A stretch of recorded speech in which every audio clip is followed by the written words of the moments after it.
नमस्कार मित्रों, मैं डॉक्टर कृति साहित्य कृति के YouTube चैनल पर आपका बहुत बहुत स्वागत करती हूँ। पिछली वीडियो में हमने गोविंद पांडे जी की वस्तुनिष्ठ हिंदी पुस्तक से संपूर्ण अलंकार संप्रदाय को, उसके परिचय को, सिद्धांत को, विभिन्न आचार्यों को ये पूरा पढ़कर समाप्त कर लिया था। आज की इस वीडियो में अब हम शुरू करेंगे अलंकारों के भेदों को पढ़ना और साथ साथ इन भेदों के विभिन्न जो अलंकार इसके अंतर्गत आते हैं उन्हें हम देखेंगे, जो कि आपकी परीक्षा में बार बार पूछे जाते हैं। इन अलंकार के भेदों में मुख्यतः 3 भेद है: शब्दालंकार, अर्थालंकार और उभयालंकार। तीनों के बारे में हमने विस्तार रूप से जाना था पिछली वीडियो में ही कि जहाँ शब्द की बात की जाए वहाँ शब्दालंकार, जहाँ अर्थ की बात की जाए वहाँ अर्थालंकार और जहाँ दोनों की बात की जाए वहाँ उभयालंकार होता है। लेकिन यहाँ पर हमें केवल शब्दालंकार और अर्थालंकार के विभिन्न भेदों को पढ़ना है। देखिए, वैसे तो अलंकारों के बारे में मोटे तौर पर सभी विद्यार्थी जानते ही हैं, लेकिन तब भी परीक्षा में गलती कर बैठते हैं क्योंकि बहुत सारे ऐसे सूक्ष्म बिंदु हैं जो आपको जानने ज़रूरी है। और आज की वीडियो में आपको उन सभी बातों से अवगत कराया जाएगा जो आपको अलंकारों को पहचानने में मदद करेगा। और आज की इस वीडियो के बाद मेरा दावा है कि आप अलंकार को पहचानने में कभी गलती नहीं करेंगे और परीक्षा में जो भी प्रश्न अलंकारों से संबंधित आएंगे या पूछा जाता है, जैसे कि इनमें कौन सा अलंकार है, तो इस प्रकार के जो भी प्रश्न आएंगे आप उसको बिल्कुल भी गलत नहीं करेंगे। तो आज हम बिना देर करते हुए शुरू करेंगे अलंकारों के भेदों को, जिसमें हम सबसे पहले आज शब्दालंकार पे चर्चा करेंगे। सबसे पहले जो शब्दालंकार में आते हैं 5 अलंकार, वो कौन कौन से हैं? अनुप्रास, यमक, श्लेष, पुनरुक्ति और वक्रोक्ति, जिसे मैंने एक शॉर्ट ट्रिक से वाई स्पा भी, अर्थात अनुप्रास, यमक, श्लेष, पुनरुक्ति और वक्रोक्ति को इस प्रकार से ट्रिक करके आपको बताया है, क्योंकि परीक्षा में ये भी पूछा जाता है कि शब्दालंकारों में कौन कौन शामिल है। तो आपको ये नाम पता होना चाहिए: अनुप्रास, यमक, श्लेष, पुनरुक्ति और वक्रोक्ति। ये 5 जो अलंकार है वो शब्दालंकार में आते हैं और बाकी जितने अलंकार हैं वो सब अर्थालंकार में। तो आपको शब्दालंकार और अर्थालंकार को विशेषता परीक्षा की दृष्टि से आपको पढ़ना है, उभयालंकार को पढ़ने की कोई आवश्यकता नहीं है। तो हम शुरू करेंगे शब्दालंकार से। सबसे पहले अनुप्रास। देखिए, अनु का अर्थ ही होता है बार बार। आपने बहुतों का नाम सुना होगा अनु, तो अनु का मतलब ही है बार बार। तो अनुप्रास अलंकार, जहाँ वर्णों या व्यंजनों की साम्यता के आधार पर, साम्यता इसलिए क्योंकि वर्ण या फिर व्यंजन, व्यंजन तो आप जानते ही हैं, स्वर या व्यंजन वर्ण, स्वर्ण यानी आ ई और व्यंजन यानी क ख ग घ।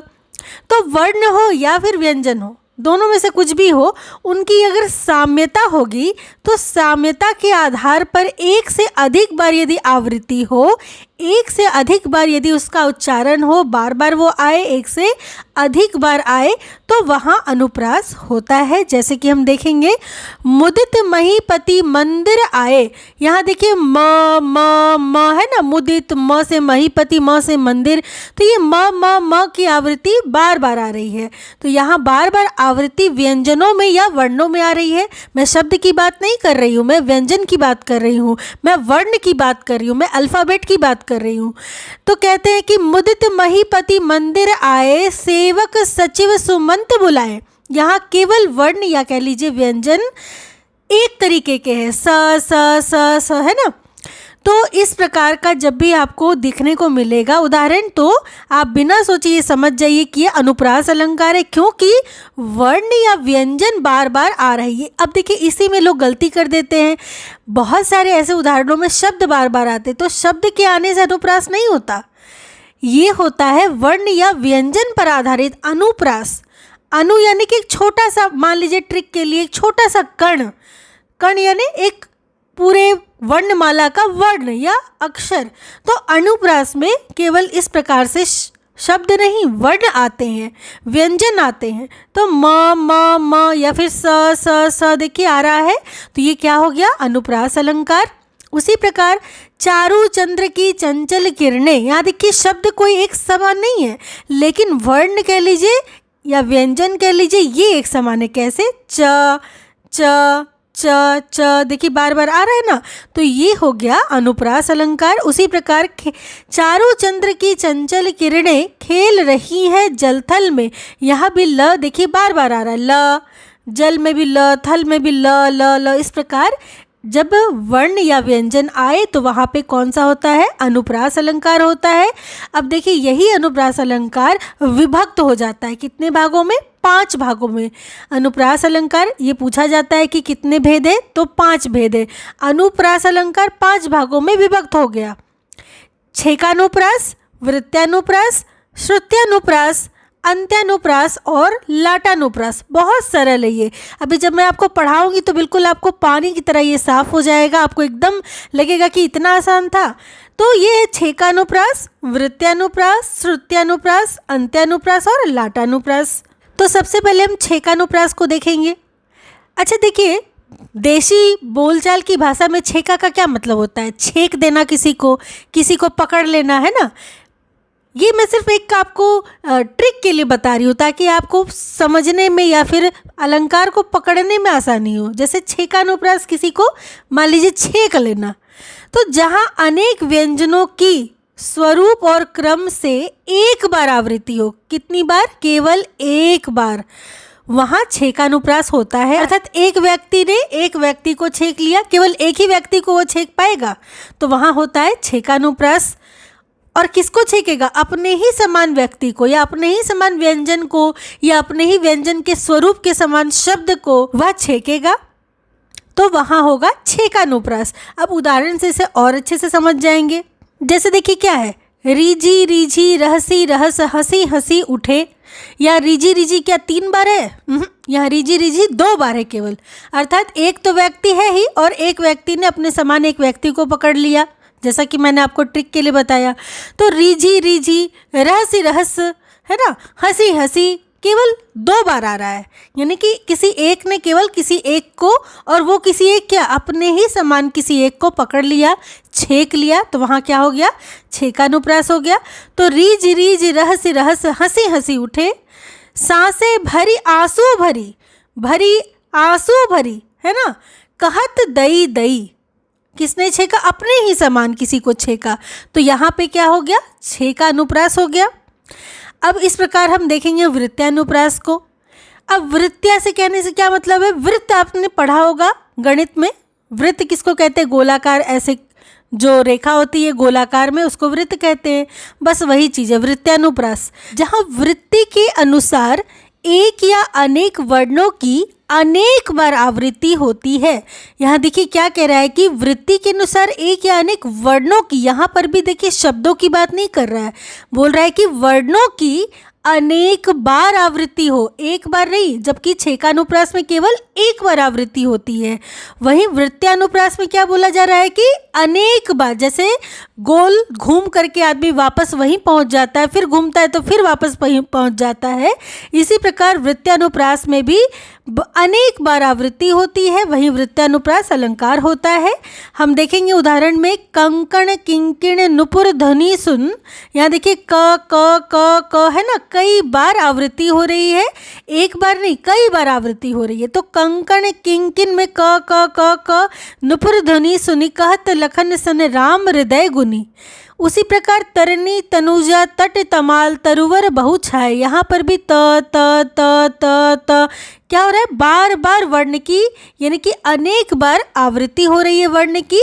तो ये क्या है, वृत्यानुप्रास है। अर्थात गोल घूम करके बार बार आप वहीं आ जा रहे हैं। तो वृत्त में ऐसा ही तो होता है कि लोग गोल घूमते हैं, घूम के वापस उसी जगह पे आ जाते हैं। तो बार बार ये वाली जो चीज़ है वर्णों के साथ, वो वृत्तानुप्रास में है।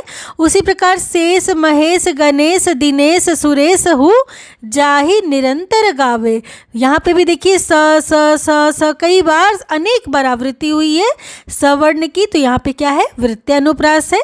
आगे हम देखेंगे श्रुत्यानुप्रास। देखिए श्रुत्यानुप्रास सुनने में ही सुनने जैसा प्रतीत हो रहा है, अर्थात कुछ सुनने जैसी कोई चीज़ है ऐसा लग रहा है।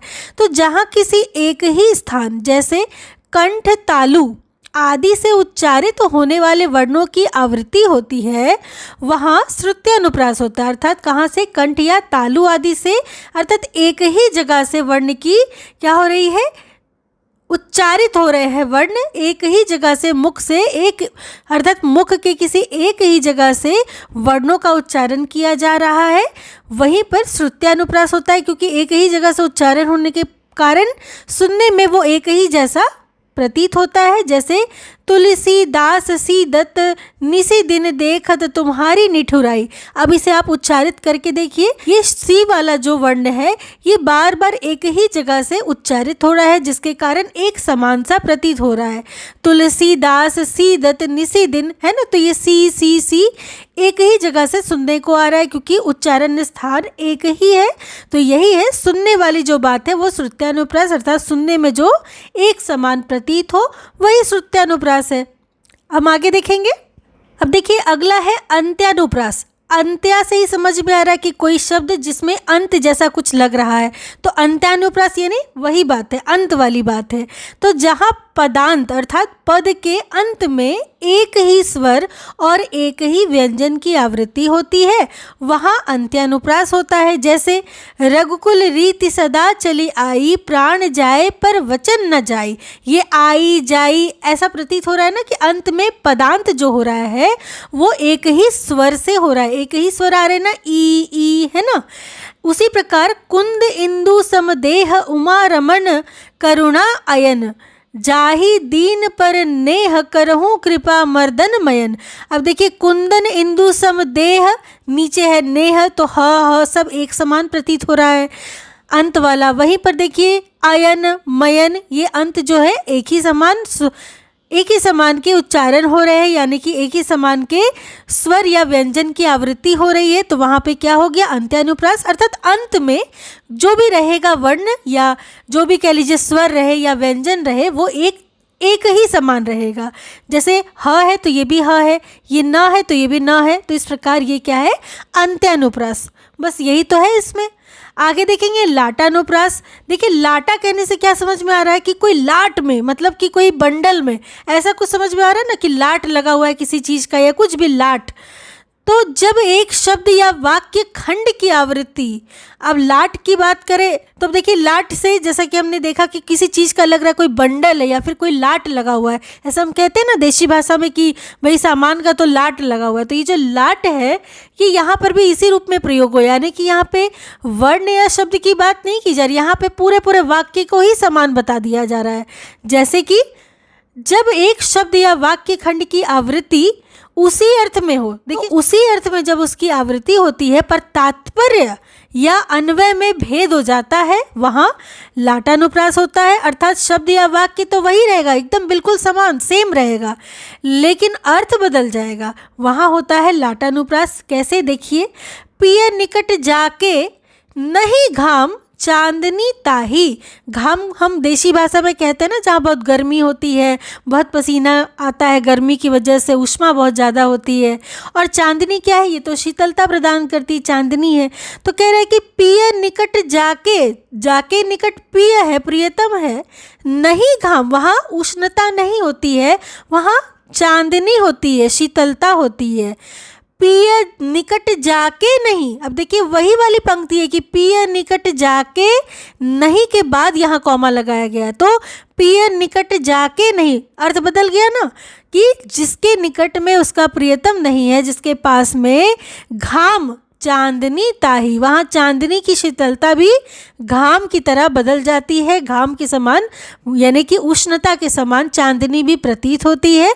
तो देखिए आप वाक्य वही है लेकिन क्या हो गया, अर्थ बदल गया है। तो इस प्रकार के जो भी वाक्य होते हैं वो क्या हो गया, लाटानुप्रास हो गया। ठीक उसी प्रकार अगला भी उदाहरण देखिए, राम हृदय जाके नहीं, जिसके हृदय में क्या है, राम नहीं है, विपत्ति सुमंगलता ही, उसके क्या होगा, जिसके हृदय में राम नहीं होंगे उसके जीवन में केवल क्या होगा, विपत्ति ही आएगी, मंगल तो नहीं होगा। राम हृदय जाके, जिसके हृदय में राम बसे हैं, जिसका हृदय ही राम के समान हो गया है, नहीं विपत्ति सुमंगलता ही, वहाँ विपत्ति नहीं होगा और केवल सुमंगल ही होगा। तो कैसे देखिए वाक्य को सेम वाक्य है लेकिन अर्थ कैसे बदल गया है। तो इसी प्रकार के उदाहरण होते हैं लाटानुप्रास के। आशा है कि आपको ये बिल्कुल समझ में आ गया होगा। अनुप्रास है अलंकार। तो इस प्रकार ये संपूर्ण अनुप्रास हो गया और इसके पांचों भेद भी हो गए जिसको हमने अच्छे से देखा। अब हम अनुप्रास के बाद यमक अलंकार को देखेंगे, लेकिन उससे पहले यदि वीडियो आपको पसंद आ रही हो तो वीडियो को लाइक जरूर करें। सब्सक्राइब नहीं किया है तो चैनल को सब्सक्राइब कर ले, क्योंकि आपको मेरी वीडियो में इसी प्रकार से सरल और स्पष्ट शब्दों में, स्पष्ट भाषा में संपूर्ण विषय वस्तु को पढ़ाया जाता है, महत्वपूर्ण तथ्यों को बताया जाता है। तो आप यदि हिंदी विषय से परीक्षा की तैयारी कर रहे हैं तो इस चैनल को ज़रूर से सब्सक्राइब करके रखें और बेल आइकन को भी प्रेस कर लीजिए, ताकि जब भी मैं इस प्रकार की वीडियोज़ अपलोड करूँ उसका नोटिफिकेशन आपको मिलता रहे। तो चलिए हम देखेंगे यमक अलंकार को। तो यमक अलंकार क्या है कि जहाँ एक या एक से अधिक शब्द, अब देखिए शब्द की बात आ गई कि जहाँ एक या एक से अधिक शब्द एक से अधिक बार प्रयुक्त हो, कोई भी शब्द एक से यदि अधिक बार प्रयुक्त हो, एक समान के शब्द एवं अर्थ भी प्रत्येक बार भिन्न हो, मतलब कि शब्द तो प्रयोग हो ही, लेकिन दोबारा जब शब्द का प्रयोग हो तो उसका अर्थ बदल जाए, तो ऐसे जो भी होते हैं वहाँ होता है यमक अलंकार। जैसे कनक कनक ते 100 गुनी मादकता अधिकाए, व खाए बौराए जग या पाए बौराए। यहाँ कनक कनक 2 बार आया, लेकिन एक कनक का अर्थ दूसरा है, फिर से जब ये कनक आया तो इसका अर्थ कुछ दूसरा है। तो यही तो यहाँ कह रहा है कि जब एक या एक से अधिक शब्द एक से अधिक बार प्रयोग किया जाए, लेकिन प्रयोग करने के साथ साथ अर्थ भी उसका बदल जाए, तो वहाँ होता है यमक अलंकार। यानी कि 2 शब्द आपको एक जैसा दिखेगा लेकिन दोनों का अर्थ अलग होगा, तो वहाँ क्या होगा, यमक अलंकार। अब इसको देखेंगे क्या अर्थ हुआ। कनक कनक ते 100 गुनी मादकता अधिकाए, एक कनक का अर्थ हो गया धतुरा और एक कनक का अर्थ हो गया सोना। तो कनक कनक ते 100 गुनी मादकता अधिकाए, कहते हैं कि कनक जो है यानी कि सोना जो है वो कनक ते 100 गुनी मादकता अधिक है, वो धतूरा से भी ज़्यादा मादकता बढ़ा देती है। क्यों? एक को खाने से जग बौरा जाता है तो एक को पाने से जग बौरा जाता है। जब धतूरा को खाया जाता है, जिसे एक नशीला पदार्थ माना जाता है, तो नशा होने लगता है, सर घूमने लगता है, बौराने लगता है व्यक्ति। उसी प्रकार जब सोना पा जाता है तो व्यक्ति उससे भी ज़्यादा 100 गुना ज़्यादा मादकता उसकी ओर बढ़ जाती है, अर्थात उसको घमंड हो जाता है, उसका सर एकदम घूम जाता है, कह सकते हैं कि वो एकदम नशा ही उसका बदल जाता है, उसका व्यक्तित्व ही पूरा बदल जाता है। तो कनक कनक ते 100 गुनी मादकता अधिकाए, व खाए बौराए जग या पाए बौराए। सोना पा लिया अर्थात धन संपत्ति सोना ये सब हो गया, तो उस नशे से भी 100 गुना बढ़कर ये नशा हो जाता है पैसे का। ठीक है, तो यहाँ पे कनक कनक का 2 अर्थ हुआ, एक धतूरा और एक सोना। अगला देखिए उदाहरण, वर जीते सर मैन के ऐसे देखे मैना, हरिणी के नैनान ते हरि नीके यह नैन। अब देखिए यहाँ कह रहा है वर जीते सर मैन के, मैन का अर्थ होता है मदन, मदन हम कहते हैं कामदेव को। ठीक है, ये बिहारी जी का बहुत प्रसिद्ध दोहा है, जहाँ पे एक सखी कह रही है नायक से, अपनी नायिका सखी के बारे में, कि वर जीते सर मैन के, वो तो उसके नैन इतने सुंदर हैं कि उसने तो मदन के भी क्या कर लिए हैं, सर को, मदन के भी तीर को, मदन को भी जीत लिया है, मोह लिया है उसके नैनों ने। ऐसा किसी को मैंने नहीं देखा जिसने मदन के भी सर को, यानी कि कामदेव के बाण को भी जिसने जीत लिया हो। और एक मैन का अर्थ हुआ स्वयं मैं। वो सखी कहती है अपने सखी के बारे में नायक से कि ऐसा किसी का नयन तो मैंने देखा ही नहीं जिसने कामदेव को भी जीत लिया। हरिणी के नैनान ते हरि नीके या नैना, हरिणी का जो नयन होता है, हे हरि, हरि और हरि 2 बार है, लेकिन एक हरि आया है हिरणी के लिए, वहीं देखिए हरि नीके हो गया, नीके एक साथ कर दिया गया है, जिसमें से हरि को अलग कर दिया गया, और हरि यानी ईश्वर। तो देखिए कैसे शब्दों को तोड़ करके अलग किया जा रहा है ना, लेकिन एक ही जैसा सुनने को दिखाई दे रहा है। तो हरिणी के नैनान ते हरि नीके यह नैन।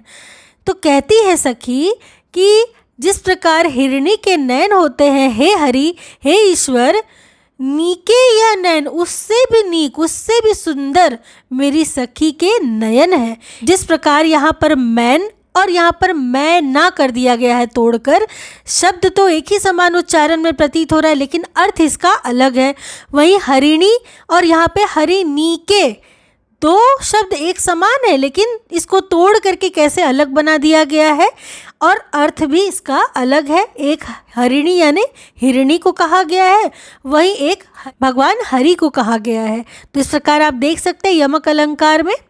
वहीं उसी तरह तीसरा उदाहरण भी यही है, केकी रव की नुपुर ध्वनि सुन। केकी यानी मयूर की, तो मयूर के रव की नुपुर ध्वनि सुन, जगती जगती की मूक प्यास। तो मयूर की जो आवाज़ है, जो ध्वनि है, उसका जो स्वर है, उसे सुन करके जग जाती है जगती की। यहाँ जगती जगती है, एक जगती का अर्थ है जगना और एक जगती का अर्थ है संसार।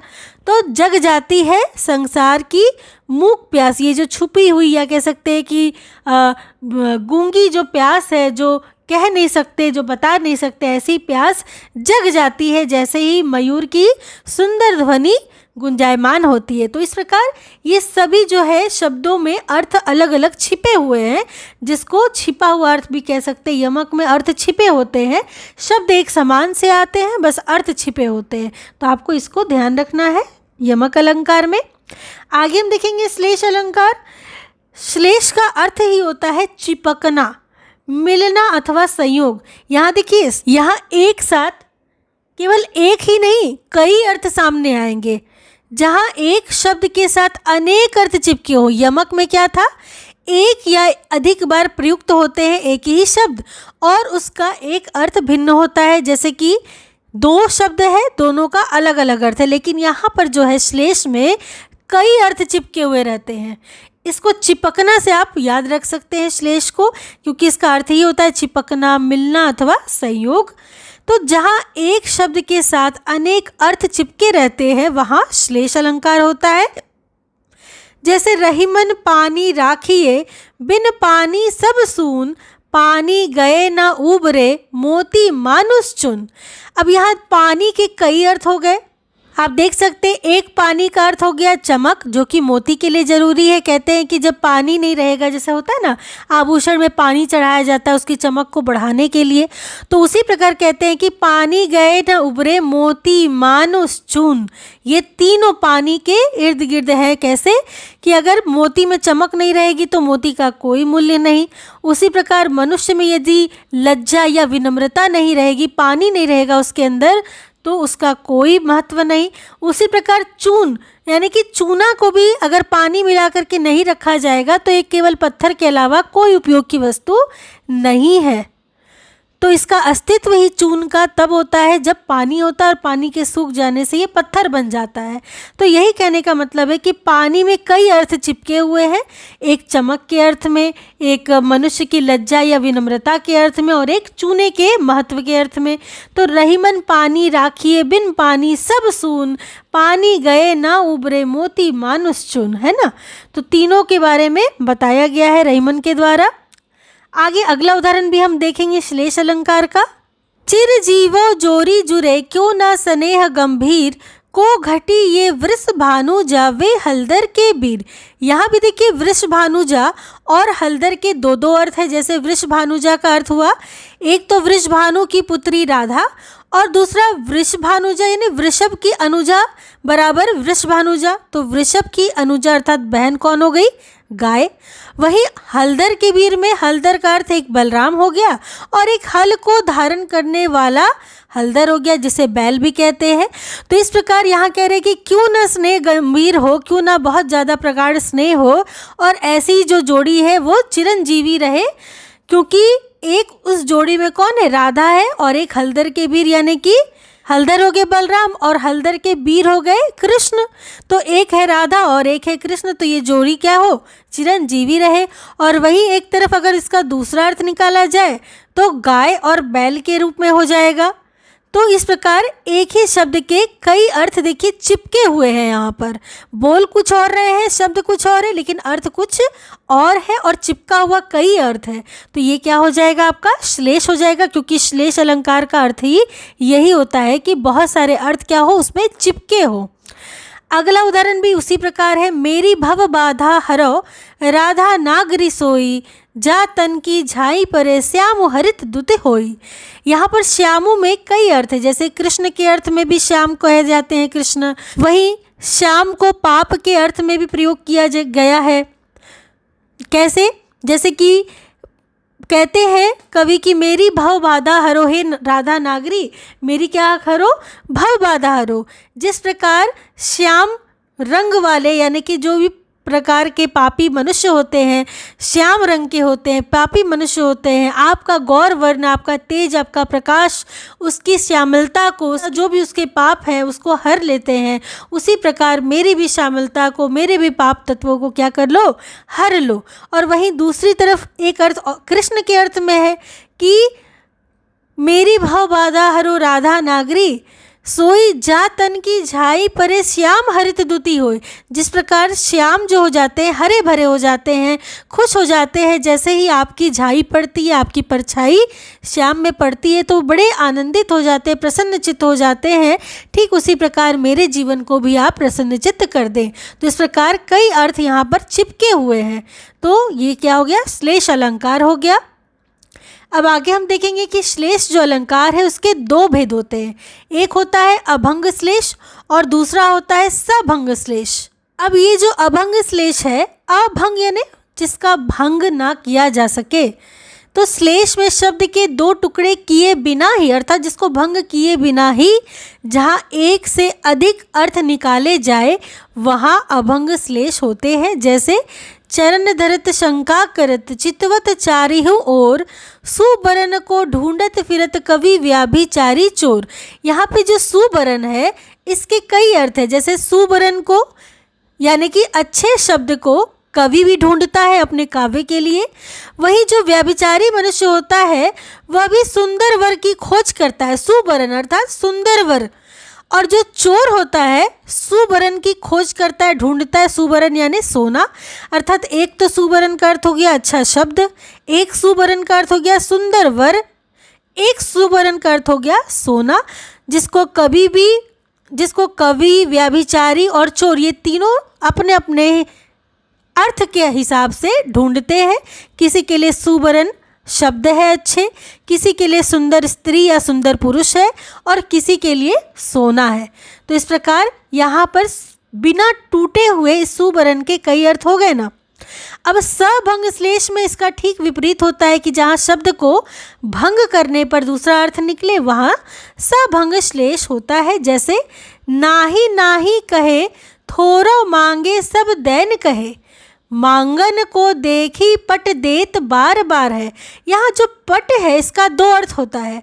पट का अर्थ वस्त्र भी होता है और पट का अर्थ किवाड़ भी होता है। तो यहाँ कह रहे नाही नाही कहे, मतलब वो कभी नहीं नहीं कहता है। जो भी उससे जैसा मांगता है मांगने वाले, वो उसको क्या करती है? वस्त्र दे देती है। और वहीं अगर इसका एक और अर्थ निकाला जाए किवाड़ के अर्थ में तो क्या होगा? नाही नाही कहे, वो क्या करती है? नहीं नहीं। थोरो मांगे सब दैन कहे, मंगन को देखी पट देत बार बार है। अर्थात जैसे ही मांगने वाले को देखती है वैसे ही पट को बंद कर देती है। तो एक ही शब्द में कई अर्थ इसके निकल गए। तो वहाँ पे सभंग श्लेष है, यानी कि अर्थ को तोड़ करके। एक बार नाही नाही का अर्थ दूसरा हुआ, एक बार नाही नाही कहे, तो इस प्रकार तोड़ तोड़ के अर्थ निकला। तो इसको क्या हो गया? सभंग श्लेष। इस प्रकार हमने श्लेष अलंकार को उसके दो भेदों के साथ अच्छे से पढ़ लिया। अब अगला पढ़ेंगे हम वक्रोक्ति को। अब बात करें हम वक्रोक्ति को, तो वक्रोक्ति क्या है कि जहाँ पर वक्ता के कथन का श्रोता द्वारा वक्ता के अभिप्रेत आश्रय से श्लेष अथवा काक उक्ति से भिन्न अर्थ लगा लिया जाए, वहाँ क्या होता है? वक्रोक्ति अलंकार होता है। जैसे कि वक्रोक्ति यानी कि बोला कुछ और जाए और अर्थ कुछ और निकाल लिया जाए, वहाँ पे क्या हो गई? वक्रोक्ति हो गई। यानी कि वक्ता का कथन कुछ और है, श्रोता द्वारा वक्ता का अभिप्राय कुछ और निकल के आ गया, है ना। जैसे उदाहरण से इसे और समझेंगे कि मैं सुकुमारी नाथ बन जोगू, तुम ही उचित तप मोह कह भोगू। यहाँ माता सीताराम से कहती है कि मैं सुकुमारी हूँ, नाथ बन जोगू, और आप क्या है? वन के जोगी है, वन में विचरण करने वाले हैं। तुम ही उचित तप, आपकी बातें क्या है? उचित तपस्या के समान है, तप है। मोह कह भोगू, आपकी तपस्या उचित है और मुझे भोग करने को कहते हैं, अर्थात मुझे आराम से राजमहल में रहकर भोग करने के लिए कहते हैं। इसका तो एक अर्थ हो गया ये। और दूसरा अर्थ क्या है कि मैं सुकुमारी नाथ बन जोगूं। क्या मैं इतनी सुकुमारी हूँ कि नाथ बन में जाएंगे और मैं बड़ी सुकुमारी बनकर घर पे रहूंगी। तुम ही उचित तप मोह का भोगो, और आप ही केवल तपस्या करेंगे अर्थात कष्ट सहेंगे और मैं घर का सुख भोगूंगी। इस प्रकार कहने में और सुनने में अलग अर्थ होता है। कहने वाला कहता कुछ है और सुनने या समझने वाला कुछ और ही समझता है। तो यहाँ पे क्या हो गई? वक्रोक्ति हो गई, अर्थात सीधे सीधे कहा कुछ और जाए और समझा कुछ और जाए, वहाँ पे क्या हो गई? वक्रोक्ति हो गई। जैसे सीता माँ ने क्या कहा? मैं सुकुमारी नाथ बन जोगू, तुम ही उचित तप मोह का भोगू। अर्थात मैं सुकुमारी हूँ, मुझे क्या करना है? आपने कहा है कि मैं महल में रह करके सुख भोग करूँ। जबकि इसका एक अर्थ दूसरा क्या है? ये तो सीधा सीधा इसका अर्थ है, लेकिन इसका वास्तव में क्या अर्थ है कि क्या मैं ही इतनी सुकुमारी हूँ कि मैं घर पर रह करके भोग विलास का जीवन जीऊँगी, आराम करूँगी, और आप वन में जा कर के तपस्या करेंगे, कष्ट सहेंगे? तो इस प्रकार, ठीक उसी प्रकार दूसरा उदाहरण भी है कि गौरवशालिनी प्यारी हमारी, सदा तुम ही एक इष्ट अहो। हो ना गौ नहीं हो अवशा, अलिनी हूँ नहीं अस काहे कहे। अर्थात गौरवशालिनी को जब आप तोड़ेंगे तो गौ, अवशा और अलिनी, ये 3 बनेंगे इसके विच्छेद। तो कहते हैं शिव जी माँ पार्वती से कि गौरवशालिनी प्यारी हमारी, सदा तुम्हारी एक इष्ट अहो। तुम ही सदा एक इष्ट हो।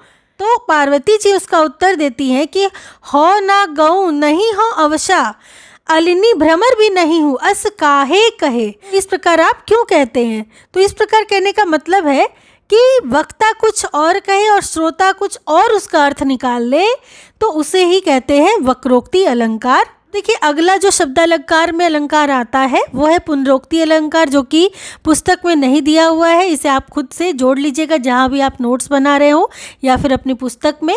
पुनरोक्ति अलंकार, जहाँ पर एक शब्द लगातार 2 बार आए पर अर्थ वही हो, अर्थ में कोई बदलाव नहीं हो, वहाँ पुनरोक्ति अलंकार होता है। पुनरोक्ति का मतलब ही होता है कि पुनः उक्ति, मतलब जो भी उक्ति कही गई है, जो भी शब्द कहे गए हैं, उसको पुनः से कहा जाए। जैसे धीरे धीरे संध्या ढल रही, तो यहाँ पे जो धीरे धीरे है इसका एक ही मतलब है कि बहुत धीरे धीरे या कि बहुत आराम आराम से संध्या ढल रही है, इसका अर्थ कुछ अलग नहीं है। तो वो हो जाता है पुनरोक्ति अलंकार, जहाँ पर एक शब्द लगातार 2 बार आए और उसका अर्थ भी वही हो, वहाँ होता है पुनरोक्ति अलंकार। तो इस प्रकार आपने संपूर्ण शब्दालंकारों को पढ़कर पूरा समाप्त कर लिया है। आशा करती हूँ कि ये वीडियो आपको समझ में आई होगी। तब भी आपको कोई दिक्कत हो तो मुझे कमेंट सेक्शन में ज़रूर बताएं, और अगली वीडियो में हम अर्थालंकार को पढ़ेंगे। तब तक के लिए चैनल के साथ बने रहे, इसे लाइक शेयर सब्सक्राइब कर लें। और देखेंगे पिछली वीडियो में मैंने जो प्रश्न पूछा था कि अलंकार संप्रदाय के प्रवर्तक कौन माने जाते हैं, तो जिसका सही उत्तर था कि अलंकार संप्रदाय के प्रवर्तक भामा माने जाते हैं। और जिन विद्यार्थियों ने इसका सही उत्तर दिया है उसमें है अशोक गौर, अर्चना लोधी, शिवानी मिश्रा तथा अरविंद कुमार यादव। आप सभी विद्यार्थियों को बधाई हो, आपने बिल्कुल प्रश्न का सही उत्तर दिया है। और बाकी के विद्यार्थी भी प्रश्न का सही उत्तर ज़रूर दें वीडियो के कमेंट सेक्शन में। और देख लेंगे आज के प्रश्न को।